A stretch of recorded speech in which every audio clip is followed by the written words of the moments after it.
வணக்கம் நண்பர்களே, நான் தான் உங்கள் மாடித்தோட்டம் மற்றும் பயணங்கள். நம்ம இன்றைக்கி ஒரு சின்ன விஷயத்தை பற்றி பார்க்க போகிறோம், தெளிவாக பார்க்க போகிறோம்.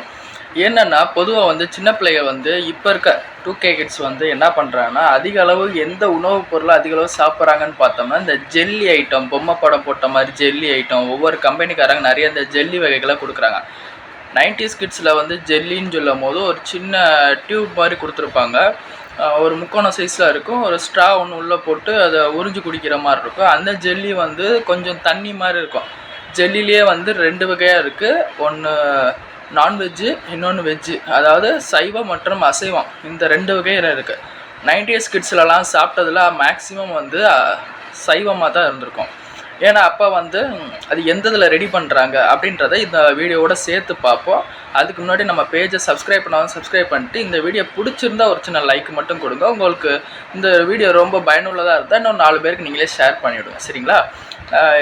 இந்த வீடியோக்குள்ளேயே உங்களுக்கு நான் எந்தெந்த ஜெல்லி சைவம், எது அசைவன்றதை உங்களுக்கு நான் மென்ஷன் பண்ணிடுறேன். நான் அதுக்கு முன்னாடி தெரியாதவங்க தெரிஞ்சுக்கோங்க.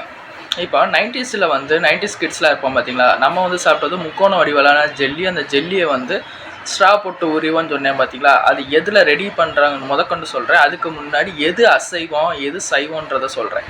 பொதுவாக ஜெல்லியில் ஒரு 4 விஷயம் பயன்படுத்துகிறாங்க. 4 விஷயத்தில் என்ன விஷயம்னா, கலருக்கு வழக்கம் போல் கெமிக்கல் கடையில் கலர் வாங்கிடுறாங்க, சரிங்களா? அதில் ஃபுட் கலர்னு சொல்லி அந்த கலர் ஒன்று வாங்கிடுறாங்க. ஃபுட் கலர் நார்மலாக நம்ம சோன் பப்படியிலேருந்து பஞ்சு மிட்டாயிலேருந்து எதுலேயுமே சேர்க்கக்கூடாதுன்னு சொல்லியிருக்காங்க. அது சின்ன வியாபாரிகளுக்கு மட்டும்தான். பெரிய வியாபாரிகளுக்கெலாம் தாராளமாக பயன்படுத்தலாம். அதனால் புற்றுநோய் வந்தாலும் அரசு அதை பற்றி கண்டுக்காது, சரிங்களா? முதல் விஷயம். 2வது விஷயம் என்ன தெரியுமா? இப்போ அந்த ஜெல்லியில் ஃபஸ்ட்டு ஃபுட் கலர் சேர்த்துட்றாங்களா, அடுத்து ஜூஸ் போடணும். அதுக்கு பழரசம் ரெடி பண்ணணும். பழரசத்தை கடையில் போய் நம்ம பழம் வாங்கி பண்ணோம்னா அது நமக்கு கை நட்டாகும். அதுக்கு பதிலாக கெமிக்கல் கடையில் போய் அந்த ஃப்ரூட்ஸோட கெமிக்கல் வாங்கிட்டோம்னு வச்சுக்கோங்களேன், அது நமக்கு காசு ரொம்ப கம்மியாக இருக்கும். அதே மாதிரி லாபம் சம்பாதிக்கலாம். எக்கேடு கெட்டு போனாலும் நமக்கு கவலை கிடையாது. யார் மக்கள் எக்கேடு கெட்டு போனால் கவலை கிடையாது. 2வது விஷயம், சரிங்களா? 2 விஷயத்துலேயே பாய்சன் இருக்குது. 3வது விஷயம் ஜீனி பண்ணுறாங்க, ஜீனி போடுறாங்க. அதாவது க்ரீமுக்கு ஜீனி, சரிங்களா?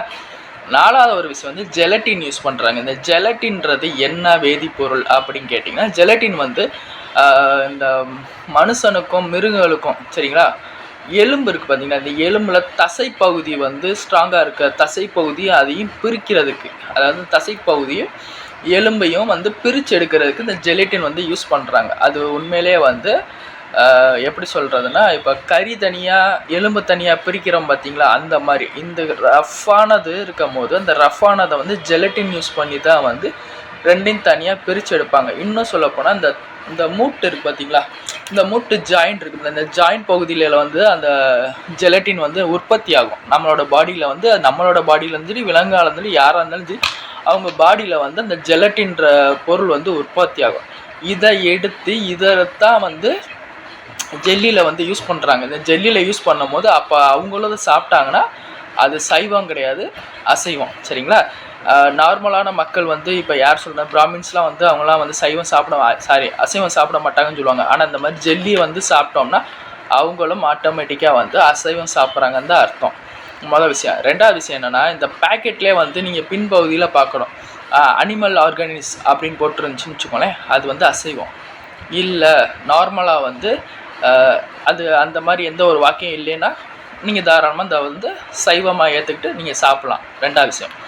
இப்போ எப்படி இதை கண்டுபிடிக்கிறது அப்படின்றத நான் சொல்லிட்டேன் அவங்கள்ட்ட. நான் இன்னொரு பக்கம் நம்ம இந்த 90s கிட்ஸில் சாப்பிட்ட ஜெல்லி சொன்னேன் பார்த்தீங்களா, அந்த ஜெல்லி எப்படி நீ ஆர்கானிக் சொல்கிற, அதே மாதிரி சைவன் சொல்கிற அப்படின்னு சொன்னிங்கன்னா, இப்போ கடற்பாசின்னு சொல்லி ஒன்று வாங்குகிறோம் பார்த்தீங்களா, நம்ம கடைகளில் கிடைக்கும். நாட்டு மருந்து கடையில் நீங்கள் கேட்டாலே சொல்லுவாங்க கடற்பாசி அப்படின்னா. அந்த கடற்பாசிலே நீளமாக குச்சி கணக்கில் இருக்கணும் ஒரு பொருள். அந்த கடற்பாசியவே நீங்கள் என்ன செய்யணும்னா, தண்ணியில் ஊற வச்சு நல்லா கொஞ்சம் கெட்டித்தன்மை வந்ததுக்கப்புறம் நீங்கள் ஃப்ரிட்ஜில் போட்டுருங்க. ஃப்ரிட்ஜில் வச்சுட்டு இந்த ஃப்ரிட்ஜுக்குள்ளே வைக்கிறதுக்கு முன்னாடி நீங்கள் என்ன கலர் சேர்க்க போகிறீங்கன்றத நீங்கள் ஆட் பண்ணணும். ஃபுட் கலர் நீங்கள் சேர்க்க வேணாம். அதுக்கு பதிலாக நீங்கள் ஒரு திராட்சை பழமோ வாங்கி அதை அரைச்சி அதுலேருந்து சாறு எடுத்து அந்த சாறை வந்து அந்த ஜெல்லி மேலே ஊற்றுனீங்கன்னு வச்சுக்கோங்களேன். ஜெல்லி மாதிரி கொலக்கொலன்னு இருக்க இடத்துல நீங்கள் ஊற்றிட்டு நீங்கள் கொண்டு போய் ஃப்ரீசரில் வச்சுருங்க. ஃப்ரீசரில் வச்சுட்டு ஒரு அரை மணி நேரம் கழித்து நீங்கள் எடுத்தாலே போதும், அது நல்லா ஜெல்லி கண்டிஷனுக்கு வந்துடும். அதை நீங்கள் ஸ்லைஸாக கட் பண்ணி சின்ன பிள்ளைகளுக்கு ஜெல்லின்னு சொல்லி கொடுக்கலாம். அது உடம்புக்கு ரொம்ப ரொம்ப நல்லது. சரிங்களா? இவங்க கடையில் விற்கிற ஜெல்லிலாம் வந்து உடம்புக்கு அவ்வளோ கெடுதல். சரிங்களா?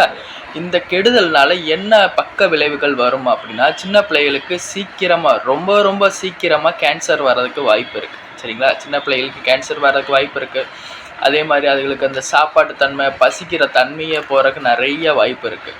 பேக்கெட்டு 5 ரூபா 10 ரூபா தான் சொல்லுவான். சின்ன சின்ன பேக்கெட்டாக இருக்கும், கடையில் கிடைக்கும். டியர், அதாவது பார்பி போட்ட ஜெல்லி மிட்டாய் இருக்கும், பார்பியில் இருக்கும். அதே மாதிரி பியரில் இருக்கும். பியர்னால் நம்ம கரடி படம் போட்டிருக்கோம் பார்த்திங்களா, அந்த மாதிரி இருக்க ஜெல்லிலாம் இருக்கும். சின்ன சின்ன விளையாட்டு பொருள் மாதிரி இருக்க ஜெல்லி இருக்கும். இப்போ ப்ரொடக்ஷன் பண்ணுற ஜெல்லியில் எல்லாமே வந்து ரெடி பண்ணுற ஜெல்லியில் மேக்ஸிமம் வந்து சின்ன பிள்ளைகளுக்கு சின்ன வயசுலேயே கேன்சர் வர்றதுக்கு அதிகமான வாய்ப்புகள் இருக்குது.